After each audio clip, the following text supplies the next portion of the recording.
মানে মই গৌৰৱ গগৈ কথাটো বেয়া পাইছোঁ, খোলাখুলি কথা। গৌৰৱ গগৈ পাছত তাতকৈও আকৌ ডাঙৰকৈ এবাৰ আমাৰ ৰিপুণদায়ো ক'বলৈ আৰম্ভ কৰিছে। সেইখন তালটো আৰু বেছি ডাঙৰকৈ বাজিছে।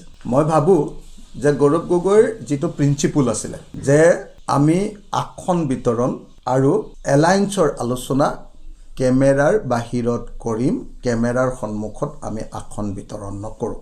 মই ভাবোঁ যে আকস্মিকভাৱে কিবা এটা কাৰণত গৌৰৱ গগৈয়ে তেওঁৰ নিজৰ প্ৰিন্সিপলটো ইমান দিন কৈ থকা তেওঁৰ নিজৰ প্ৰিন্সিপলটোৰ পৰা, নিজৰ নীতিটোৰ পৰা তেওঁ নিজে আঁতৰি আহিলে। কিয় আঁতৰি আহিলে তেখেতে জানিব, মই নাজানো বাৰু। কিয় আকস্মিকভাৱে এই কথাটো ক'লে তেখেতে বুজি পাব, মই নাজানো। আমাৰ কাৰণে আসন কেইখন পাম গুৰুত্বপূৰ্ণ নহয়। আমাৰ কাৰণে গুৰুত্বপূৰ্ণ কথাটো হ'ল কেনেকৈ সাম্প্ৰদায়িক আৰু স্বেচ্ছাচাৰী আমাৰ গোটেই সামাজিক ব্যৱস্থাটোক ধ্বংস কৰা বিজেপি আৰু RSSক আমি শাসনৰ পৰা আঁতৰ কৰিব পাৰোঁ।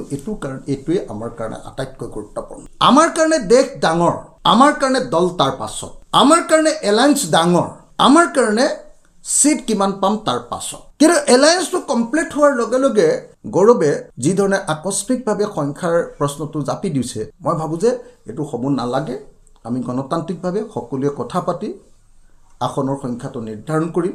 আসনৰ সংখ্যাটো আমি তেনেকৈ নিৰ্ধাৰণ কৰিম গণতান্ত্ৰিকভাৱে। এলায়েন্স মানে বন্ধুত্ব, এলায়েন্স মানে সমিলমিল, এলায়েন্স মানে বুজাবুজি, এলায়েন্স মানে জাপি দিয়াটো নিশ্চয় নহয়।